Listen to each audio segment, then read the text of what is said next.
Hi అండి. ఎంతో టేస్టీగా, సాఫ్ట్‌గా ఉండే ఈ కేక్‌ని ఒక్కసారి చూసి మీరు ట్రై చేయండి. ఇది చాలా టేస్టీగా పొరల పొరలుగా ఉంటదండి. మీకు చూస్తేనే అర్థమైపోతుంది కదా! సో, దీన్ని నేను ఇంట్లో ఉన్న అతి తక్కువ వస్తువులతోటి ప్రిపేర్ చేసుకున్నానండి. అలాగని ఎలాంటి పిండిని కూడా వాడలేదు. నేనైతే జస్ట్ ఇంట్లోనే మనకి రేషన్ బియ్యం ఉంటాయి కదండీ! ఆ రేషన్ బియ్యంతోటి నేను ఇలా కేక్ అయితే ప్రిపేర్ చేసుకున్నాను. దీని ఫుల్ వీడియో కావాలంటే ఈ ఛానల్ నేమ్ కింద నేను ఫుల్ వీడియో ఇస్తానండి. ఒకసారి వెళ్ళి చూసి మీరు ట్రై చేయండి. నచ్చితేనే ఛానల్ అయితే లైక్ చేసి సబ్స్క్రైబ్ చేసుకోండి.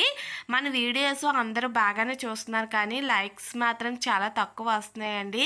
మా వీడియోస్ కానీ నచ్చితే ప్లీజ్ కంపల్సరీగా ఒక లైక్ అయితే చేయండి. ఇలాంటి మరిన్ని సింపుల్ వీడియోస్ కోసం మన ఛానల్ని సబ్స్క్రైబ్ చేసుకోండి. చూడండి ఎంత పొరలు పొరలుగా ఉందో. నచ్చితే ఒకసారి ట్రై చేసి లైక్ చేసుకొని సబ్స్క్రైబ్ చేసుకొని సపోర్ట్ చేయండి.